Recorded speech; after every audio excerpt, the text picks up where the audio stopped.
بسم اللہ الرحمن الرحیم۔ میں اس وقت پولیس اسٹیشن سے واپس آئی تھی، لیکن وہاں سے بھی مجھے ناکامی ہی حاصل ہوئی تھی۔ میں کچھ بھی کھائے بغیر اپنے کمرے میں چلی گئی تھی، کیونکہ جب میں کچن میں گئی اور فریج کھولا تو اس میں کسی بھی قسم کا کھانا نہیں تھا۔ میں نے صبح سے کچھ بھی نہیں کھایا تھا اور اب تو جسم سے جان نکلتی محسوس ہو رہی تھی۔ بھوک کی وجہ سے اب تو مجھے چکر بھی آنا شروع ہو گئے تھے۔ میں نے کچن میں دیکھا کہ کچھ تو کھانے کے لیے مل جائے، تب میری نظر بریڈ کے پیکٹ پر پڑی۔ میں جلدی سے اس کی طرف بڑھی۔ جب میں نے اسے کھول کر دیکھا تو اس میں صرف 2 ہی سلائس تھے۔ میں نے اس پر بھی اللہ کا شکر ادا کیا اور فریج میں سے کیچپ نکال کر کھانے لگی۔ اس کے ساتھ ہی میں نے پانی کے 4 گلاس پیے تاکہ بھوک مٹ جائے۔ میں وہاں سے اپنے کمرے میں جا کر لیٹ گئی اور اپنے بھائی کو سوچنے لگی، جو کہ ابھی میرے پاس نہیں تھا۔ میں یہ سوچتے ہوئے جلد ہی نیند کی وادی میں اتر گئی کہ مجھے خود بھی پتہ نہیں چلا۔ اگلے دن میری آنکھ نماز کے وقت کھلی تھی۔ میں جلدی سے اٹھی اور باتھ روم میں وضو کرنے چلی گئی۔ باہر آ کر میں نے نماز پڑھنے کی غرض سے جائے نماز بچھایا اور نماز پڑھنے کے بعد میں نے قرآن پاک کی تلاوت کی اور اللہ تعالیٰ سے دعا مانگی کہ وہ مجھے میرے بھائی سے ملا دے۔ ہر وقت میرے دماغ میں میرے بھائی کی باتیں چلتی رہتی تھیں، جس کی وجہ سے مجھے شدید غصہ آتا تھا کہ میں ابھی تک اپنے بھائی کو ڈھونڈ ہی نہیں پائی۔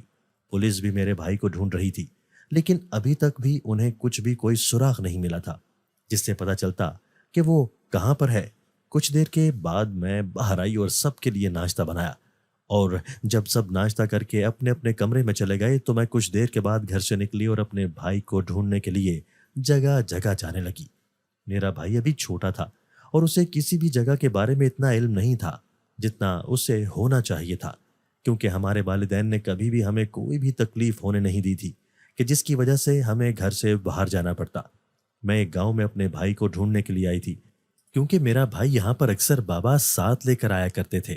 اسے گاؤں کی سیر کرنا بہت پسند تھا، اس لیے وہ بابا کے ساتھ یہاں پر ہر اتوار کے دن آتا تھا۔ میں نے پورے گاؤں میں اس کو ڈھونڈ لیا تھا، لیکن وہ مجھے کہیں پر بھی نہیں ملا تھا۔ میں مکمل طور پر مایوس ہو چکی تھی کہ اب وہ پتہ نہیں کہاں سے ملے گا، اس نے کھانا کھایا بھی ہوگا یا نہیں۔ یہ سب سوچیں میرے ذہن میں آ رہی تھیں، جس کی وجہ سے میرا سر پھٹنے کو تھا۔ میں اس گاؤں میں سے گزرتی آگے کو بڑھتی جا رہی تھی تاکہ مجھے کہیں سے میرا بھائی مل جائے۔ چلتے چلتے میں ایک جنگل میں پہنچ گئی تھی، جہاں پر ہر طرف سناٹا چھایا ہوا تھا۔ اس جنگل میں کسی بھی ذی روح کا نام و نشان بھی نہیں تھا، جس کی وجہ سے میں خوف زدہ ہونا شروع ہو گئی تھی۔ میں واپس جانے کو مڑی اور قدم بڑھانے لگی، لیکن چلتے چلتے میں اسی جگہ پر آ کر کھڑی ہو جاتی جہاں سے میں چلنا شروع ہوئی تھی، جس پر میں اور بھی زیادہ خوف زدہ ہو گئی۔ مجھے سمجھ نہیں آ رہا تھا کہ سب کیا ہو رہا تھا اور کیوں ہو رہا تھا۔ میں چل ہی رہی تھی کہ جب اچانک مجھے اپنے پیچھے کسی کے قدموں کی آہٹ سنائی دی۔ میں نے پیچھے مڑ کر دیکھا تو وہاں پر کوئی بھی نہیں تھا۔ مجھے اس جنگل سے بہت ہی بھیانک بدبو آ رہی تھی، جیسے کہ یہاں پر کوئی چیز مر گئی ہو۔ مجھے کہیں پر بھی واپس جانے کا راستہ دکھائی نہیں دے رہا تھا۔ مجھے ایسے محسوس ہو رہا تھا کہ میں اس بھیانک جنگل کے درمیان میں کھڑی ہوں اور کوئی مجھے مسلسل گھور رہا ہے۔ میں نے ہر طرف نظر دوڑا کر دیکھا، لیکن مجھے کوئی بھی نظر نہ آیا۔ میں وہیں پر بیٹھ گئی، کیونکہ مجھے اس ویران جگہ سے بہت خوف محسوس ہو رہا تھا۔ میں یہاں سے باہر جانے کے بارے میں سوچ رہی تھی کہ اچانک تیز ہوا آنا شروع ہو گئی۔ ہوا اتنی تیز تھی کہ درخت بھی ٹیڑھے ہوتے ہوئے جھک گئے تھے۔ اس ہوا کی وجہ سے سوکھے پتوں کی چرچراہٹ اس ماحول کو اور بھی زیادہ خوفناک بنا رہی تھی۔ وقت گزرنے کے ساتھ ساتھ ہوا بھی تیز ہوتی جا رہی تھی، اور اس تیز ہوا میں مجھے ایسا محسوس ہو رہا تھا کہ ہوا کے ساتھ میں اڑتی چلی جاؤں گی۔ میں نے ایک درخت کو مضبوطی سے پکڑ لیا اور اس کے ساتھ چپک کر کھڑی ہو گئی۔ کچھ دیر بعد اچانک ہی ساری ہوا بند ہو گئی، تو ماحول میں پھر سے وہی سناٹا چھا گیا جو کچھ دیر پہلے کا تھا۔ میں نے اس درخت کو چھوڑنے کی کوشش کی تو میں ایسا نہیں کر پائی۔ مجھے ایسا محسوس ہو رہا تھا کہ اس درخت نے مجھے بہت ہی زیادہ زور سے پکڑ لیا ہو۔ میں اس کو جتنا بھی چھوڑنے کی کوشش کر رہی تھی لیکن اس سے دور نہیں ہو سکتی تھی۔ اچانک میں درخت سے دور جا گری۔ مجھے ایسا محسوس ہوا کہ کسی نے مجھے پیچھے سے کھینچ کر درخت سے دور دھکیلا ہو، لیکن جب میں نے اپنے آس پاس دیکھا تو مجھے وہاں پر کوئی بھی نظر نہیں آیا، جس پر میں اور بھی زیادہ خوف زدہ ہو گئی تھی۔ میں جب سے جنگل میں آئی تھی میرے ساتھ بہت سی عجیب عجیب باتیں ہو رہی تھیں، جس سے کوئی بھی انسان خوف زدہ ہو سکتا تھا۔ اچانک پیچھے کرنے کی وجہ سے میری کوہنی پر چوٹ آئی تھی، جس میں سے ہلکا ہلکا خون بھی نکل رہا تھا۔ میں زمین سے اٹھی اور اپنے کپڑے جھاڑنے لگی۔ مجھے سمجھ نہیں آ رہا تھا کہ میں اپنے گھر واپس کیسے جاؤں گی۔ اب تو مجھے ان سب حالات کی وجہ سے رونا آ رہا تھا کہ میں کیسے اس مشکل میں پھنس گئی تھی۔ میں اپنے بھائی کو ڈھونڈنے نکلی تھی اور خود ہی لاپتہ ہو گئی تھی۔ اب تو مجھے اپنے بھائی کے ملنے کی امید ہی ختم ہوتی نظر آ رہی تھی، کیونکہ اگر میں یہاں سے نکل پاتی تو ہی اپنے بھائی کو ڈھونڈ سکتی تھی، لیکن اب یہ سب مجھے ممکن نظر نہیں آ رہا تھا۔ میں اسی جگہ کھڑی خوف سے کانپ رہی تھی جب اچانک کسی نے پیچھے سے میرے پاؤں کو زور سے پکڑ لیا۔ میں نے پیچھے مڑ کر اپنا پاؤں پکڑنے والے کو دیکھا تو میری روح کانپ گئی، کیونکہ سامنے ہی میرا نام ہنا تھا اور میری عمر اس وقت 17 سال کی تھی۔ میں اور میرا بھائی اپنے گھر میں رہتے تھے کیونکہ ہمارے والدین حیات نہیں تھے۔ میرے بھائی کا نام علی تھا اور اس کی عمر 13 سال تھی۔ میرے والدین کی 1 سال پہلے ہی ڈیتھ ہو چکی تھی۔ ان کا ایکسیڈنٹ ہوا تھا جس میں وہ اپنے خالق حقیقی سے جا ملے تھے۔ میرے والد کا خود کا بزنس تھا اور ان کا شمار ملک کے بہترین بزنس مینز میں ہوتا تھا۔ میری ماں ایک یتیم خانہ چلاتی تھی جہاں پر ملک بھر سے آئے ہوئے یتیم بچے رہتے تھے۔ میرے والدین بہت ہی مخلص اور اچھے انسان تھے۔ انہوں نے پوری زندگی کسی کا برا نہیں چاہا تھا، لیکن لوگ ان سے ان کی دولت کی وجہ سے حسد کرتے تھے۔ ہمارے خاندان میں ہمارا کوئی بھی ایسا نہیں تھا جو کہ ہم لوگوں سے محبت کرتا ہو۔ سب خاندان والے ہی ہمیں حسد بھری نگاہوں سے دیکھتے تھے، لیکن ایک ہی میری خالہ ایسی تھی جو کہ ہم لوگوں سے بہت پیار کرتی تھی۔ وہ ہمیں اپنے بچوں کی طرح ہی ٹریٹ کرتی تھی۔ ہم ان کے گھر پر بھی جایا کرتے تھے اور وہ بھی ہمارے گھر آیا کرتی تھی۔ وہ ہماری ماں کی طرح ہی ہم سے پیار کرتی تھی۔ ہم دونوں بہن بھائی ہی ایک دوسرے کا سہارا تھے۔ جب ہمارے والدین کی وفات ہوئی تھی اس وقت ہم دونوں کی بہت ہی بری حالت ہوئی تھی، لیکن پھر مجھے اپنے بھائی کو سنبھالنے کے لیے مضبوط ہونا پڑا تھا کیونکہ وہ ابھی معصوم تھا۔ ہمارے والدین نے ہماری تربیت بہت ہی اچھی کی تھی اور ہمیں اس دنیا کے بارے میں بھی بہت کچھ بتایا تھا کہ لوگ کیسے رنگ تبدیل کرتے ہیں۔ والدین جس طرح کے ہوتے ہیں ان کی اولاد بھی ویسی ہی ہوتی ہے۔ جب میرے والد زندہ تھے تو میں ان کے ساتھ آفس جایا کرتی تھی۔ مجھے آفس میں بیٹھنے کا بہت شوق تھا، اس لیے میرے بابا میری خواہش پر مجھے اپنے ساتھ آفس لے جاتے تھے۔ میرے والدین کی وفات کے 1 مہینے بعد ہی میرے چچا اور چچی اپنے بچوں کے ساتھ ہمارے گھر شفٹ ہو گئے تھے۔ میرے چچا اور چچی کے 2 ہی بچے تھے، ایک بیٹا اور ایک بیٹی۔ بیٹے کا نام ارحم تھا اور بیٹی کا نام فضا تھا، جو کہ دونوں ہی بہت مغرور تھے۔ انہوں نے خاندان والوں کو کہا تھا کہ ہم دونوں اب سے ان کی ذمہ داری ہیں، اب سے ہم ہی ان کی پرورش کریں گے۔ ہمارے باقی خاندان والوں نے ہم دونوں بہن بھائیوں کو اپنے اپنے پاس رکھنے کی کوشش کی تھی، لیکن چچا اور چچی نے سب کے منہ بند کروا دیے تھے۔ مجھے اتنا تو علم ہو گیا تھا کہ یہ سب لوگ صرف اور صرف ہماری جائیداد کی وجہ سے یہ سب کر رہے تھے۔ میرے والد صاحب نے اپنی ساری کی ساری جائیداد ہم دونوں کے نام کر دی تھی۔ اسی وجہ سے وہ ہمیں اپنے پاس رکھ کر اس جائیداد کو حاصل کرنا چاہتے تھے۔ جب ہمارے والدین زندہ تھے تو انہوں نے ایک شاندار حویلی خریدی تھی جو کہ بہت ہی زیادہ خوبصورت تھی۔ جب میں نے میٹرک میں ٹاپ کیا تھا تو انہوں نے وہ حویلی گفٹ کے طور پر میرے نام کر دی تھی۔ وہ گفٹ میری زندگی کا سب سے بڑا گفٹ تھا۔ دن اپنی پوری رفتار کے ساتھ گزرتے جا رہے تھے۔ معمول کے حساب سے ایک دن چچی نے علی کو باہر سامان لینے کے لیے بھیجا تھا اور میں کچن میں کام کر رہی تھی۔ دوپہر کے کھانے کا وقت ہو گیا تو میں نے کھانا تو پہلے ہی تیار کر لیا تھا، پھر جلدی سے ٹیبل پر لگایا۔ سب نے کھانا کھا لیا تو کھانا کھا کر سب لوگ اپنے اپنے کمروں کو روانہ ہو گئے تھے، لیکن ایک بار بھی چچا اور چچی نے علی کے بارے میں نہیں پوچھا تھا کہ وہ واپس آیا ہے یا نہیں۔ ان کی اس بات پر مجھے شک ہوا تھا کہ اس سب کے پیچھے ان کا کوئی پلان تو نہیں تھا۔ میرے پاس ایسا کوئی بھی آدمی نہیں تھا جس کے ذریعے میں پتہ کرواتی کہ علی اس وقت کہاں ہے۔ عجیب عجیب خیالات میرے ذہن میں پیدا ہو رہے تھے اور میں بار بار ان سوالات کو جھٹک رہی تھی۔ علی کے پاس اور میرے پاس اپنا اپنا موبائل بھی تھا جو کہ بابا نے اس کی سالگرہ پر اسے تحفے کے طور پر دیا تھا اور مجھے ویسے ہی لے کر دیا تھا کہ تم بڑی ہو رہی ہو اس لیے تمہیں موبائل کی ضرورت ہوگی۔ ہم دونوں نے وہ موبائل سب سے چھپا کر رکھا ہوا تھا کیونکہ اگر چچی کو پتہ چل جاتا کہ ہمارے پاس موبائل ہے تو اسی وقت ہم سے وہ موبائل چھین لیتی۔ جب علی کو چچی نے باہر بھیجا تھا تو میں نے اس کی جیب میں اس کا موبائل ڈال دیا تھا تاکہ وہ اگر کسی مشکل میں پھنس جائے تو اپنی بہن کو کال کر سکے۔ میں اپنے کمرے میں آ کر ادھر سے ادھر چکر لگا رہی تھی۔ میں نے علی کے نمبر پر بہت سی مس کالز کی تھیں۔ وہ فون نہیں اٹھا رہا تھا جس سے میں اور بھی زیادہ خوف زدہ ہو گئی تھی۔ میں زمین پر گھٹنوں کے بل بیٹھ گئی اور زاروں قطار رونے لگی۔ میں زمین پر ہی بیٹھی ہوئی تھی جب میرے فون پر ایک ان نون نمبر سے کال آنے لگی۔ میں نے جلدی سے فون کو اٹھایا اور کال ریسیو کی۔ کال کرنے والے نے سلام لی اور پھر اس کی بات سن کر میرے ہاتھ سے فون زمین پر گر گیا اور میری آنکھیں کھلی کی کھلی ہی رہ گئیں، کیونکہ اس نے کہا تھا کہ روڈ پر کسی لڑکے کا ایکسیڈنٹ ہو گیا تھا جس کا یہ فون ہے اور وہ اس وقت ہاسپٹل میں موجود ہے، اور ساتھ ہی اس آدمی نے اس ہاسپٹل کا نام بھی بتایا تھا۔ میں لڑکھڑاتے قدموں کے ساتھ زمین سے اٹھی اور جلدی سے باہر کی طرف دوڑی۔ میں نے جلدی سے چوکیدار کو ساری بات بتائی۔ وہ ہمارا پرانا چوکیدار تھا اور شروع سے ہی یہاں پر کام کرتا تھا۔ میری بات سن کر انہوں نے جلدی سے دروازہ کھولا اور اپنے بیٹے کو بلایا جو کہ یہیں پر گاڑی چلاتا تھا۔ انہوں نے مجھے گاڑی میں بیٹھنے کا کہا تو میں جلدی سے گاڑی میں بیٹھ گئی۔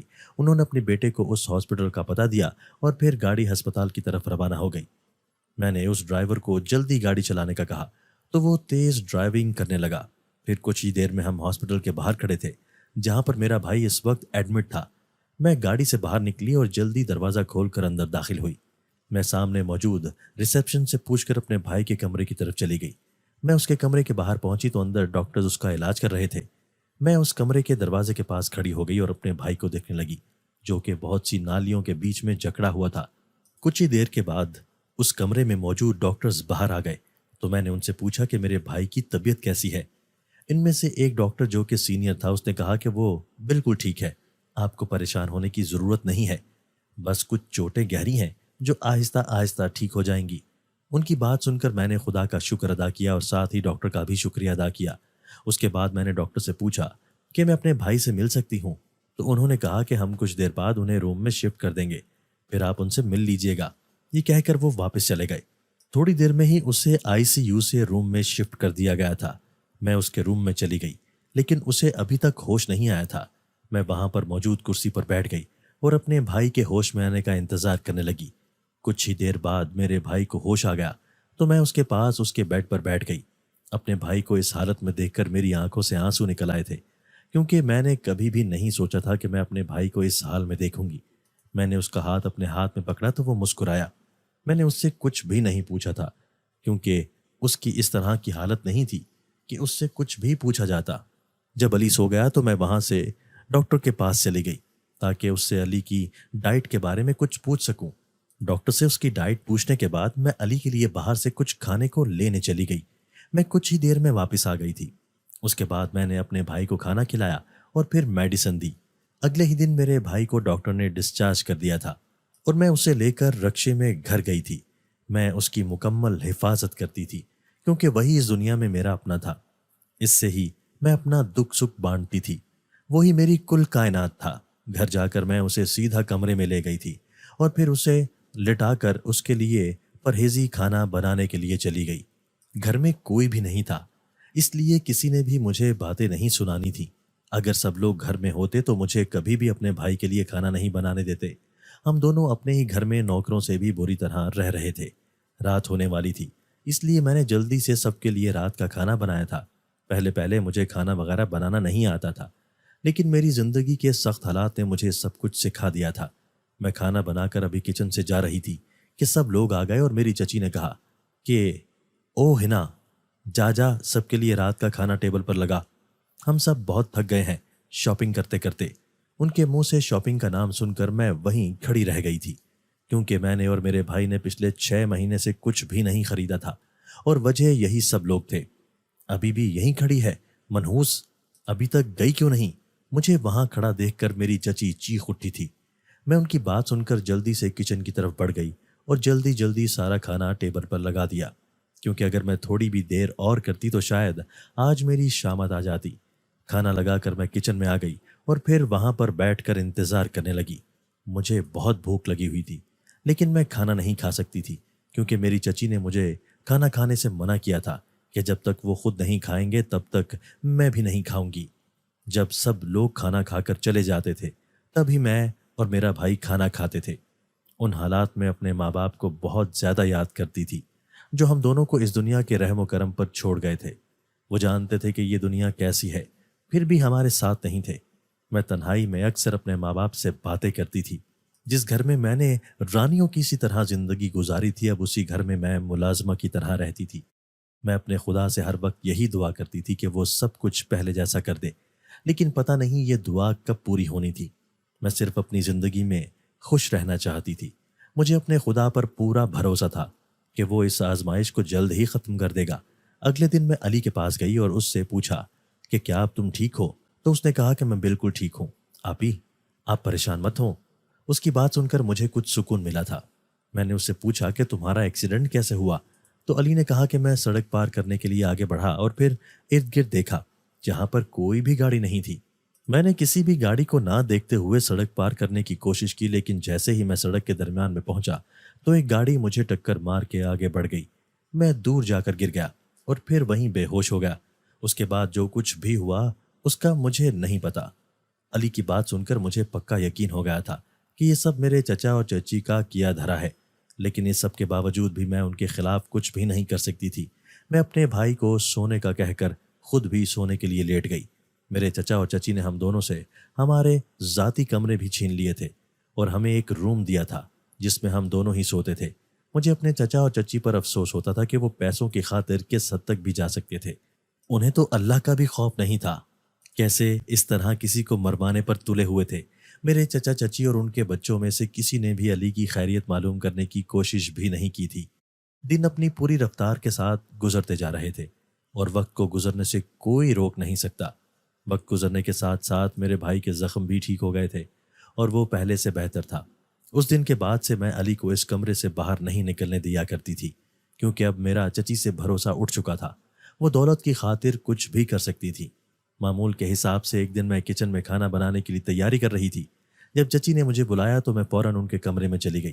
انہوں نے کہا کہ تم مارکیٹ جاؤ، مجھے تم سے کچھ منگوانا ہے، کیونکہ گھر میں کوئی ملازم نہیں ہے، اس لیے اب تم ہی جاؤ گی۔ اکیلے باہر جانے کی بات سن کر میں تو حیران ہو گئی تھی، کیونکہ میں کبھی بھی گھر سے باہر نہیں نکلی تھی، وہ بھی اکیلی۔ میں نہ چاہتے ہوئے بھی مارکیٹ جانے کے لیے تیار ہوئی تھی۔ اگر میں انکار کر دیتی تو میری چچی مجھے بہت بری طرح مارتی، جس کی میں کبھی توقع نہیں کر سکتی تھی۔ میں مارکیٹ جانے کے لیے تیار ہو گئی اور پھر ڈرائیور کے ساتھ چلی گئی۔ کچھ ہی گھنٹوں میں گھر واپس آ گئی تھی۔ میں نے واپس آ کر وہ سارا سامان جو کہ چچی نے مجھ سے منگوایا تھا وہ ان کو دیا اور پھر کچن میں آ کر کھانا بنانے لگی۔ کچھ ہی دیر میں نے کھانا تیار کر لیا تھا۔ جب سب لوگوں نے کھانا کھا لیا تو میں اپنے اور علی کے لیے کھانا کمرے میں لے گئی، کیونکہ میں نہیں چاہتی تھی کہ چچی پھر سے علی کے ساتھ کچھ بھی غلط کریں۔ میں کمرے میں داخل ہوئی تو وہاں پر کوئی بھی نہیں تھا۔ میں نے ٹرے ایک سائڈ پر رکھی اور واش روم کی طرف بڑھ گئی۔ جب میں نے واش روم میں جھانک کر دیکھا تو وہاں پر بھی کوئی نہیں تھا۔ مجھے اب پریشانی ہونے لگی تھی۔ میں نے سارے کمرے کو دیکھا لیکن مجھے علی کہیں پر بھی نہیں ملا تھا۔ میں وہاں سے تھک ہار کر نیچے آئی اور پوری حویلی میں علی کو ڈھونڈنے لگی، لیکن ہر جگہ دیکھنے کے باوجود بھی مجھے علی کہیں بھی نہیں ملا تھا۔ مجھے اب ڈر لگنے لگا تھا کہ کہیں اسے کچھ ہو نہ گیا ہو۔ مجھے کچھ بھی سمجھ نہیں آ رہا تھا کہ میں کیا کروں۔ پھر کچھ سوچ کر میں چچی کے کمرے میں گئی۔ میں نے دروازے پر دستک دی تو اندر سے اجازت ملنے پر میں اندر داخل ہو گئی۔ اندر داخل ہوتے ہی میری نظر سامنے پڑے صوفے پر پڑی، جہاں پر چچی اور چچا بیٹھے ہوئے تھے، جو کہ مجھے سوالیہ نظروں سے دیکھ رہے تھے۔ میں نے ان کو علی کے بارے میں بتایا کہ وہ کہیں بھی نہیں مل رہا ہے، جس پر انہوں نے کہا کہ ہم نے تمہارا ٹھیکہ تو نہیں اٹھا رکھا جو ہر وقت تم لوگوں پر نظر رکھیں، اور ہمیں نہیں پتا کہ تمہارا بھائی کہاں پر ہے۔ ان کی بات سن کر میرا دل ہی کانپ اٹھا تھا۔ اس سے پہلے کہ میں ان سے کچھ اور پوچھتی، میری چچی نے میرا ہاتھ پکڑا اور کمرے سے باہر نکال دیا۔ کمرے کے دروازے کے پاس آ کر انہوں نے مجھے دھکا دیا، جس کی وجہ سے میں زمین پر جا گری۔ میں وہاں سے روتی ہوئی اٹھی اور اپنے کمرے میں آ گئی۔ میری رو رو کر آنکھیں بھی سوج چکی تھیں۔ میں اپنے بھائی کا انتظار کر رہی تھی کہ شاید وہ کہیں سے آ جائے، لیکن وہ دوپہر سے شام ہو گئی تھی۔ وہ ابھی تک گھر واپس نہیں آیا تھا۔ میں بار بار اللہ سے اس کی حفاظت کی دعا مانگ رہی تھی کہ وہ میرے بھائی کو اپنے حفظ و امان میں رکھے۔ رات دن میں بدل گئی تھی۔ جہاں لوگوں کی یہ رات سکون میں گزری تھی، وہیں میری یہ رات بے چینی میں گزری تھی کہ میرا بھائی پتہ نہیں کہاں پر تھا۔ میں نے صبح اٹھ کر سب سے پہلے نماز پڑھی تھی اور پھر اللہ تعالیٰ سے دعا مانگی تھی کہ وہ میرے بھائی کو صحیح سلامت گھر واپس لے آئے، کیونکہ میں اپنے بھائی کے بغیر نہیں رہ سکتی تھی۔ صبح صبح ہی اپنے کمرے سے نکل کر آ گئی تھی، کیونکہ میں جانتی تھی کہ مجھے اپنے بھائی کو خود ہی ڈھونڈنا ہے۔ میں اپنی کالونی کے جاننے والوں کے گھر گئی تھی کہ شاید علی وہاں پر گیا ہو، لیکن وہاں سے بھی مجھے ناکامی ہی حاصل ہوئی تھی، کیونکہ علی وہاں پر نہیں تھا۔ مجھے ہر طرف سے مایوسی ہی مایوسی نظر آ رہی تھی۔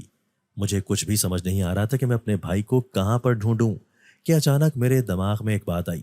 میں نے پولیس اسٹیشن جانے کا فیصلہ کیا تھا، کیونکہ ایک دفعہ میں اپنے بابا کے ساتھ کہیں جا رہی تھی، تب ان کے ایک پولیس دوست ملے تھے جو کہ یہاں اسی شہر کے پولیس انسپیکٹر تھے۔ میں پیدل ہی پولیس اسٹیشن تک گئی تھی، کیونکہ میرے پاس پیسے نہیں تھے، اس لیے مجھے پیدل ہی جانا پڑا تھا۔ میں کچھ ہی دیر میں اسٹیشن میں پہنچ چکی تھی۔ اسٹیشن میں جا کر میں نے ایک پولیس والے کو اپنے بھائی کے لاپتہ ہونے کے بارے میں بتایا تو اس نے میری رپورٹ درج کر لی، لیکن جب میں نے اپنے بابا کے دوست سے ملنے کا کہا تو اس پولیس والے نے منع کر دیا۔ میرے بہت اصرار پر بھی اس نے مجھے اندر جانے نہیں دیا اور کہا کہ اب تم گھر جاؤ، ہم تمہارے بھائی کو ڈھونڈ لیں گے۔ میں رات دیر تک گھر گئی تھی اور اس وقت سبھی نیند کے مزے لے رہے تھے۔ میں نے کل رات سے کچھ بھی نہیں کھایا تھا اور اب مجھے بے حد بھوک لگی ہوئی تھی جو میری برداشت سے باہر تھی۔ میں کچن میں کھانا کھانے کے لیے گئی اور شکر خدا کا کہ مجھے فریج سے کھانا مل گیا تھا۔ میں نے وہیں پر بیٹھ کر کھانا کھایا اور پھر کچھ ہی دیر میں اپنے کمرے میں چلی گئی۔ آج رات بھی میری جاگ کر ہی نکلنی تھی۔ اگلی صبح پھر سے میں سب کے اٹھنے سے پہلے ہی گھر سے چلی گئی تھی۔ میں نے اپنا ایک نیکلس لیا جو کہ میری ماما نے مجھے دیا تھا تاکہ اسے بیچ کر میں کچھ پیسے حاصل کر سکوں، کیونکہ میں ہر جگہ پیدل نہیں جا سکتی تھی۔ میں نے وہ نیکلس بیچ کر کچھ پیسے حاصل کیے اور پھر پولیس اسٹیشن میں گئی تھی تاکہ ان سے پوچھ سکوں کہ میرے بھائی کے بارے میں کچھ پتہ چلا ہے یا نہیں۔ پولیس اسٹیشن سے بھی مجھے ناکامی ہی ہوئی تھی۔ پولیس والوں نے کوئی امید نہیں دی تھی کہ میرا بھائی مل جائے گا، بس یہ کہا تھا کہ ہم آپ کے بھائی کو ڈھونڈ رہے ہیں، جس کی وجہ سے میں وہاں سے چپ چاپ واپس آ گئی تھی، کیونکہ ان سے بحث میں کوئی جیت نہیں سکتا۔ میں وہاں سے آ ہی رہی تھی جب اچانک میرے ذہن میں اس گاؤں کا خیال آیا جہاں میرا بھائی اکثر بابا کے ساتھ جایا کرتا تھا۔ علی کو گاؤں کی سیر کرنا بہت پسند تھا، اس لیے ہم لوگ اکثر اس گاؤں میں جایا کرتے تھے۔ میں ایک رکشے پر سوار ہوئی اور اس رکشے والے کو اس گاؤں کا پتہ دیا تو وہ اس گاؤں کی طرف رکشہ بڑھانے لگا۔ کچھ ہی دیر میں اس گاؤں میں پہنچ چکی تھی۔ میں نے اس گاؤں کے کافی لوگوں سے اپنے بھائی کے بارے میں پوچھا، کیا آپ میں سے کسی نے اسے یہاں دیکھا ہے؟ تو سب کی طرف سے نفی میں جواب آیا۔ میں وہاں سے بھی مایوس ہو گئی تھی اور وہاں سے چلتی چلتی ایک گھنے جنگل میں پہنچ گئی۔ اس گھنے جنگل میں پہنچ کر مجھے احساس ہوا کہ میں کہاں پر آ گئی ہوں۔ ہر طرف سناٹا چھایا ہوا تھا، ایسا لگ رہا تھا کہ اس جنگل میں کوئی بھی جاندار چیز نہیں ہے۔ زمین پر سوکھے پتے گرے ہوئے تھے، قدموں کے چلنے کی وجہ سے وہ سوکھے پتے ماحول میں چھایا سناٹا ختم کرنے میں اپنا کردار ادا کر رہے تھے، اور ان سوکھے پتوں کی آواز سے ماحول اور بھی زیادہ خوفناک ہو رہا تھا۔ میں وہاں سے واپس جانا چاہتی تھی کیونکہ مجھے وہاں پر بہت زیادہ خوف محسوس ہو رہا تھا۔ ایسا لگ رہا تھا کہ ابھی کے ابھی کوئی مجھے یہاں پر مار کر واپس چلا جائے گا۔ میں واپس اسی راستے پر چلنے لگی جہاں سے چل کر میں اس جنگل میں آئی تھی۔ میں بہت دیر سے چل رہی تھی اور چلتے چلتے اسی جگہ پر پہنچ گئی جہاں سے میں نے چلنا شروع کیا تھا۔ اس وجہ سے میں خوف سے کانپنا شروع ہو گئی تھی۔ مجھے اس جنگل میں کچھ عجیب لگ رہا تھا، جیسے کہ یہاں پر کچھ ہے جو مجھے نظر نہیں آ رہا تھا۔ میں اس جگہ پر کھڑی یہ سب کچھ سوچ رہی تھی جب اچانک میرے کندھے پر کسی نے ہاتھ رکھا، اور اس ہاتھ کے رکھنے کی وجہ سے ایسا محسوس ہوا کہ کسی نے میرے کندھے پر آگ کا گولا رکھ دیا ہو۔ میں نے پیچھے مڑ کر دیکھا تو وہاں پر کوئی بھی نہیں تھا۔ اپنے پیچھے کسی کو نہ پا کر میں نے ایک سکون بھرا سانس ہوا کی سپرد کیا، لیکن پھر بھی مجھے اس جنگل سے بہت خوف محسوس ہو رہا تھا۔ میں نے اس جنگل سے نکلنے کی بہت کوشش کی، لیکن میری ہر کوشش ناکام ہو گئی، جس کی وجہ سے مجھے جنگل میں کچھ خرابی لگ رہی تھی۔ خوف کے مارے اب تو میری سانس بھی اکھڑ رہی تھی۔ میں لمبے لمبے سانس لیتی ایک جگہ جا کر ٹک گئی۔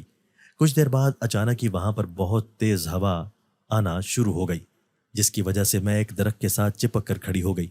ہوا اتنی تیز تھی کہ ہر چیز اس کے ساتھ جاتی ہوئی نظر آ رہی تھی، اور درخت بھی ٹیڑھے ہوتے ہوئے نظر آ رہے تھے، اور اس ہوا کی وجہ سے ماحول میں ایک عجیب سی سنسناہٹ پیدا ہو رہی تھی جو کہ ماحول کو اور بھی زیادہ خوفناک بنا رہی تھی۔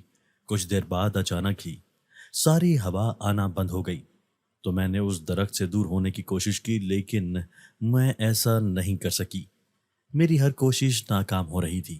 جب اچانک ہر کوشش کو ناکام دیکھ کر میں وہیں پر ٹھہر گئی تو اچانک ہی اس درخت سے دور جا گری۔ مجھے ایسا محسوس ہوا کسی نے زور سے پکڑ کر مجھے اس درخت سے دور کیا تھا۔ میں نے اپنے آس پاس دیکھا تو وہاں پر کوئی بھی نہیں تھا۔ نیچے گرنے کی وجہ سے میری کوہنی پر ایک گہری چوٹ آئی تھی، جس میں سے ہلکا ہلکا خون بھی نکل رہا تھا۔ میں لڑکھڑاتی ہوئی زمین سے اٹھی اور ایک سائڈ پر جا کر بیٹھ گئی۔ میں وہاں پر کافی دیر بیٹھی رہی کہ اچانک میری ٹانگ میں درد ہونا شروع ہو گیا۔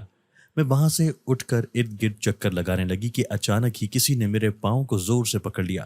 میں نے پیچھے مڑ کر پاؤں پکڑنے والے کو دیکھا تو میری روح ہی کانپ گئی، کیونکہ پیچھے ایک بہت ہی بھیانک شکل کا ایک وجود تھا جو کہ شاید ایک جن زادہ تھا، جس نے لمبا سا چوغا پہن رکھا تھا۔ اس کے سر پر ایک کالے رنگ کا بڑا سا تاج تھا۔ میں نے اس جن کو دیکھ کر ایک زوردار چیخ ماری۔ جس نے پورے جنگل میں موجود سناٹے کو 1 منٹ میں ہی ختم کر دیا۔ میری چیخ سنتے ہی اس جن نے میرے پاؤں چھوڑے اور اٹھ کر میرے سامنے آ کھڑا ہو گیا۔ اس جن کو اپنے سامنے کھڑا دیکھ کر میں لڑکھڑاتی ہوئی اس جن سے 2 قدم پیچھے ہوئی۔ میری اس حرکت پر وہ جن مسکرایا اور پھر سے میرے سامنے آ کر کھڑا ہو گیا، جس پر میں اور بھی زیادہ خوفزدہ ہو گئی تھی۔ پہلے کہ میں ایک اور چیخ مارتی، اس جن نے کچھ کہنے کے لیے اپنے لب ہلائے تو میں اس کو دیکھنے لگی۔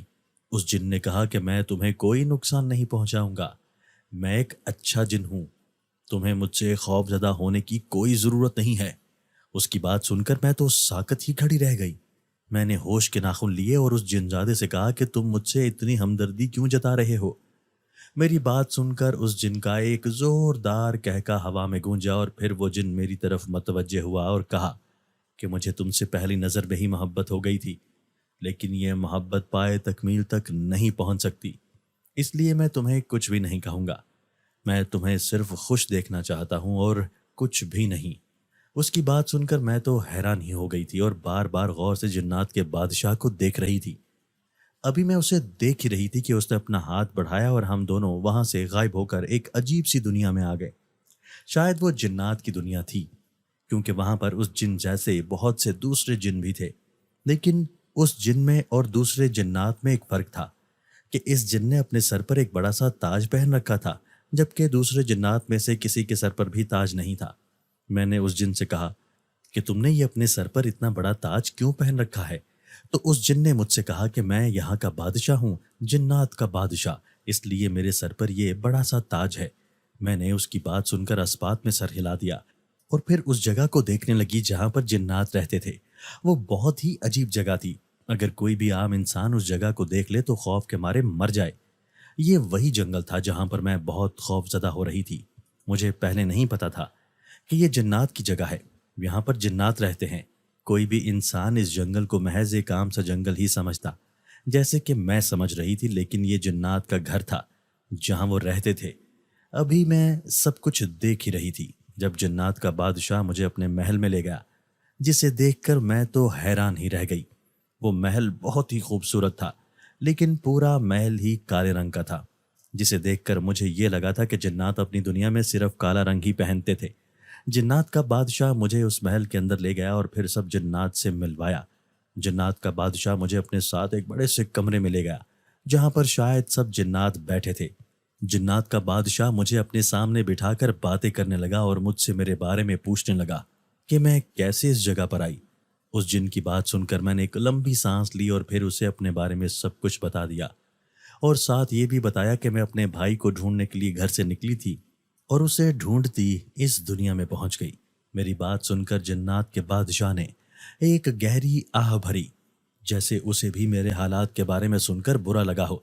میں نے اس جن سے کہا کہ کیا آپ میری مدد کر سکتے ہو؟ تو اس جنزادے نے کہا کہ میں تمہاری مدد ضرور کروں گا اور تمہارے بھائی کو ڈھونڈ کر ہی رہوں گا، چاہے اس کے لیے مجھے کچھ بھی کرنا پڑے، میں کروں گا۔ اس جن کی بات سن کر مجھے کچھ سکون ملا تھا۔ میں نے اس جنات کے بادشاہ کو کہا کہ میرا بھائی کل سے لاپتہ ہے، کیا آپ ابھی اسے ڈھونڈ سکتے ہیں؟ تو اس جن نے ایک بار میری طرف دیکھا اور پھر کہا کہ ٹھیک ہے، میں ابھی اور اسی وقت تمہارے بھائی کو ڈھونڈ کر تمہارے پاس لاؤں گا۔ یہ سب کہہ کر وہ جن اٹھا اور زمین پر بیٹھ کر کچھ پڑھنے لگا۔ پھر کچھ دیر بعد اس نے اپنی آنکھیں کھولیں اور مجھ سے کہا کہ میں نے پتہ کر لیا ہے کہ تمہارا بھائی کہاں پر ہے، لیکن ایک مسئلہ ہے کہ میں اکیلا وہاں پر نہیں جا سکتا، کیونکہ اگر میں اکیلا گیا تو تمہارا بھائی مجھ سے ڈرے گا اور میرے ساتھ نہیں آئے گا، اس لیے تمہیں بھی میرے ساتھ جانا ہوگا۔ اس جن کی بات سن کر میں تو خوشی سے چہکی اٹھی تھی۔ اس کی دوسری بات سن کر میں نے اس جن سے کہا کہ میں تمہارے ساتھ جانے کے لیے تیار ہوں۔ تو اس جن نے پھر سے اپنا ہاتھ گھمایا اور ہم دونوں ایک ویران جگہ پر پہنچ گئے جہاں پر ایک ٹوٹی پھوٹی عمارت بھی تھی۔ اس جن نے مجھے اپنے پیچھے چلنے کا کہا تو میں اس کے پیچھے پیچھے چلنے لگی۔ وہ جن ایک جگہ پر جا کر رک گیا تو میں بھی وہیں پر رک گئی۔ میں نے جب سامنے دیکھا تو وہاں پر 4-5 گنڈے کھڑے تھے اور وہ سب میری طرف آ رہے تھے۔ وہ میرے قریب آئے اور کہا، اے لڑکی، تو یہاں کیا کر رہی ہے؟ تو میں جن کو دیکھنے لگی اور اس سے کہا کہ کیا تم ان آدمیوں کو نظر نہیں آ رہے؟ تو اس نے اسبات میں سر ہلا دیا۔ اس سے پہلے کہ میں اس جن سے کچھ اور پوچھتی وہ گنڈے مجھے گھورنے لگے اور کہا کہ یہ تم کس سے باتیں کر رہی ہو ان غنڈوں کی یہ بات سن کر مجھے یقین ہو گیا کہ وہ سچ میں ان کو نظر نہیں آ رہا تھا۔ اس سے پہلے کہ میں کچھ کہتی وہ غنڈے خود کو مارنے لگے۔ میں یہ دیکھ کر بہت حیران ہوئی۔ کبھی وہ غنڈے خود کو مارتے تو کبھی ہوا میں معلق ہو جاتے۔ ان کو اس طرح دیکھ کر میں نے اس جن کو سوالیہ نظروں سے دیکھا تو اس جن نے اسباب میں سر ہلا دیا، جس کا مطلب یہ تھا کہ وہی ان غنڈوں کے ساتھ ایسا کر رہا تھا۔ کتنی ہی دیر یہ عمل ہوتا رہا اور پھر وہ سب غنڈے بے ہوش ہو کر زمین پر گر گئے۔ ان کے گرتے ہی میں اندر کی طرف بھاگی تھی جہاں پر میرا بھائی تھا۔ میں نے سارے کمرے چھان مارے لیکن علی کہیں پر بھی نہیں تھا۔ میں وہیں پر کھڑی تھی جب میری نظر ایک کمرے پر پڑی تو میں اس کمرے کی جانب بھاگی اور اس کمرے کا دروازہ کھول کر اندر داخل ہوئی تو سامنے ہی علی کرسی پر بے ہوش بندھا ہوا تھا۔ میں جلدی سے آگے بڑھی اور اسے رسیوں سے آزاد کیا۔ اتنے میں وہ جن بھی وہاں پر آ گیا تھا اور پھر اس جن نے اپنا ہاتھ گھمایا تو ہم تینوں جنات کی دنیا میں واپس پہنچ گئے۔ وہاں پر پہنچ کر جنات کے بادشاہ نے علی کا علاج کروایا اور یہ بھی کہا کہ تم دونوں کو یہاں پر کچھ دنوں کے لیے رہنا ہوگا جب تک تمہارا بھائی ٹھیک نہیں ہو جاتا۔ میں نے ان کی بات مان لی اور وہیں پر رہنے کا ارادہ کیا۔ دن گزرتے جا رہے تھے اور میرا بھائی بھی اب ٹھیک ہو گیا تھا۔ جنات کے بادشاہ نے ہمیں جانے کی اجازت دے دی تھی۔ کچھ ہی دنوں میں جنات کا بادشاہ ہمیں واپس ہمارے گھر چھوڑ آیا تھا۔ ہم گھر پہنچے تو سامنے ہی لاؤنج میں سب بیٹھے ہنس رہے تھے۔ ہم دونوں کو دیکھتے ہی ان سب کی ہنسی کو بریک لگی تھی۔ میری چچی صوفے سے اٹھ کر ہمارے پاس آئی اور ہم دونوں بہن بھائیوں کو ہاتھ پکڑ کر گھر سے باہر نکالنے لگی۔ انہوں نے ہمیں اتنی زور سے دھکا دیا کہ ہم دونوں زمین پر جا گرے۔ میں نے زمین کو دیکھا جہاں پر کوئی کھڑا تھا۔ میں نے نظریں اٹھا کر دیکھا جہاں پر میری خالہ کھڑی ہمیں دیکھ رہی تھی۔ میری خالہ نے ہم دونوں کو اٹھایا اور اپنے گلے لگا کر رونے لگیں۔ وہ ہم سے بہت پیار کرتی تھی۔ میری خالہ کو دیکھ کر چچی کی آنکھیں پھٹی کی پھٹی رہ گئی تھیں۔ میری خالہ ہم دونوں کو لے کر اندر داخل ہوئیں تو میری چچی کا سانس ہی اٹک گیا۔ میری خالہ کے ساتھ ان کا بیٹا بھی تھا جو کہ میری عمر کا ہی تھا۔ خالہ نے ہم کو صوفے پر بٹھایا اور ساتھ ہی ہمارے وکیل کو کال کی۔ وکیل کچھ ہی دیر میں ہمارے گھر پر آ گیا تھا۔ پھر میری خالہ نے کہا کہ آپ پلیز بھائی صاحب کی وصیت پڑھ کر سنائیں۔ تو اس وکیل نے ایک فائل کھولی اور اس کو پڑھ کر سنانے لگا۔ اس وکیل نے کہا کہ اجمل صاحب کی وصیت کے مطابق انہوں نے اپنی ساری جائیداد اپنے دونوں بچوں علی اور ہنا کے نام پر کی ہے، جس کا مطلب یہ ہے کہ یہ ساری جائیداد ان دونوں کی ہے اور اس میں کوئی بھی دوسرے حصے دار نہیں ہیں۔ وکیل نے اپنی بات مکمل کی تو میری خالہ میری چچی اور چچا کے پاس جا کر کھڑی ہو گئیں اور کہا کہ آپ لوگ کس وجہ سے ان دونوں بچوں کے حق کو اپنا حق سمجھ رہے ہیں اور یہ جائیداد ان دونوں کی ہے، آپ لوگوں کی نہیں، جو اس طرح دھڑلے سے یہاں پر رہ رہے ہیں۔ اگر میں آج نہ آتی تو آپ لوگ ان بچوں کو یہاں سے نکال چکے ہوتے۔ آپ کو ذرا بھی شرم اور خوف خدا نہیں ہے؟ مجھے تو لگتا ہے آپ کا ضمیر بھی مر چکا ہے۔ میری خالہ کی باتیں سن کر میری چچی غصے میں آ گئیں اور کہنے لگی کہ ہم لوگ تو ان بچوں کی وجہ سے یہاں پر آئے تھے کہ یہ اکیلے ہیں، کوئی اونچ نیچ ہو گئی تو کون ذمہ دار ہوگا؟ آپ اتنی ہی ان کی سگی بنتی ہیں تو تب کیوں نہیں یہاں پر آئیں جب یہ اکیلے تھے؟ میری خالہ نے ان کی بات پر غور نہ کرتے ہوئے انہیں دوبارہ سے مخاطب کیا اور کہا کہ آپ لوگوں کا بھلا اسی میں ہے کہ آپ چپ چاپ یہاں سے چلے جائیں۔ اگر ایسے نہیں گئے تو میں پولیس کو بلوا کر یہاں سے دھکے دلوا کر باہر نکلواؤں گی۔ ان کی یہ بات سن کر میری چچی نے ایک زہریلی نظر ان پر ڈالی اور اپنے میاں اور بچوں کو لے کر سامان پیک کرنے کے لیے چلی گئی۔ کچھ ہی دیر میں وہ سب سامان لے کر واپس آئے تو میری خالہ نے ان کے بیگ چیک کروائے جہاں سے میری امی کے سارے زیورات اور بہت سے پیسے نکلے تھے۔ میری خالہ نے وہ سب چیزیں ان سے لے لیں اور ان سب کو اس گھر سے باہر نکال دیا۔ ان کے جانے کے بعد میں اور میرا بھائی ان کی گود میں سر رکھ کر لیٹ گئے تو وہ ہمارے سروں میں انگلیاں چلانے لگی۔ میں نے اپنی خالہ کو مخاطب کیا تو انہوں نے کہا، جی میری جان، آپ پہلے کیوں نہیں آئی ہمارے پاس؟ چچی ہمیں بہت مارتی تھیں اور مجھ سے سارے کام بھی کرواتی تھی، وہ تو ہمیں اسکول بھی نہیں جانے دیتی تھی۔ انہوں نے اپنی خالہ کو ساری باتیں بتا دی تھیں، جسے سن کر میری خالہ نے ایک لمبی سانس خارج کی اور پھر کہا کہ مجھے معاف کر دو میری جان کہ میں تمہاری خالہ پہلے تمہارے پاس نہیں آ سکی کیونکہ میرا ایکسیڈنٹ ہوا تھا جس کی وجہ سے میں کوما میں چلی گئی تھی۔ اب ایک ہفتہ پہلے ہی مجھے ہوش آیا ہے۔ جیسے ہی مجھے تم لوگوں کی خبر ملی تو میں فوراً تم لوگوں کے پاس آ گئی۔ اب کوئی بھی تم لوگوں کو کوئی تکلیف نہیں پہنچائے گا کیونکہ اب سے میں تم لوگوں کے پاس یہیں پر رہوں گی۔ ان کی یہاں رہنے والی بات پر ہم دونوں بہن بھائی بہت خوشی سے اچھل پڑے تھے کیونکہ وہ ہمیشہ سے ہی ہم سے بہت پیار کرتی تھیں۔ یہاں پر آنے کے بعد میری خالہ نے ہم دونوں بہن بھائیوں کو اسکول میں ایڈمیشن لے کر دیا تھا جہاں پر ہم لوگ پہلے پڑھتے تھے۔ انہوں نے ہمیں بہت ساری شاپنگ بھی کروائی تھی۔ ہم دونوں نے خالہ کے آنے کے بعد بہت انجوائے کیا تھا، اور ان دنوں پیش آنے والے تمام حالات اور مشکلات کو ہم لوگ سرے سے ہی بھول گئے تھے کہ ایسی غمگین باتوں اور ایسے خوفناک واقعوں کو یاد رکھنے سے ہمیں بھی اذیت ہی ملنی تھی۔ میری خالہ نے ہماری زندگی میں پھر سے خوشیاں بھر دی تھیں، اور ہمیں ماما اور بابا کی کمی بھی محسوس نہیں ہونے دی تھی۔ وقت گزرتا جا رہا تھا، اور وقت کسی کا انتظار بھی نہیں کرتا۔ وقت چاہے اچھا ہو یا برا گزر ہی جاتا ہے۔ لوگ اچھے برے حالات دونوں کو بھول جاتے ہیں۔ زندگی میں انسان جو بوتا ہے وہی کاٹتا ہے، اس لیے انسان کو ہمیشہ دوسروں کے ساتھ اچھا ہی کرنا چاہیے، کیونکہ برے حالات کسی کو بتا کر نہیں آتے۔ زندگی ہمیشہ کے لیے نہیں ہے، یہ دنیا فانی ہے، اور انسان کو آخرت کی بھی فکر کرنی چاہیے۔ انسان اپنی اس زندگی کو سنوارنے کے لیے اپنی آخرت کی زندگی کو خراب کر دیتا ہے، جو کہ اس کے لیے بالکل بھی ٹھیک نہیں ہے۔ انسان جو کچھ اپنے لیے سوچتا ہے، دوسروں کے لیے بھی وہی سوچنا چاہیے۔ ہم ان واقعات و حالات کو بھول کر اپنی زندگی میں آگے بڑھ گئے تھے، اس یقین کے ساتھ کہ اب ہماری زندگی میں ایسی کوئی مصیبت نہیں آئے گی، اور ہم ہنسی خوشی زندگی گزاریں گے۔ دوستو، اگر آپ کو آج کی ہماری یہ ویڈیو پسند آئی ہے تو اسے لائک کیجئے اور اسے اپنے پیاروں کے ساتھ شیئر ضرور کیجئے گا۔ اور ہاں، اگر آپ نے ابھی تک ہمارا چینل سبسکرائب نہیں کیا تو ہمارا چینل سبسکرائب کر دیجئے اور بیل آئیکن بھی پریس کر دیجئے تاکہ ہماری ہر نئی آنے والی ویڈیو آپ کو بر وقت مل سکے۔ اللہ حافظ۔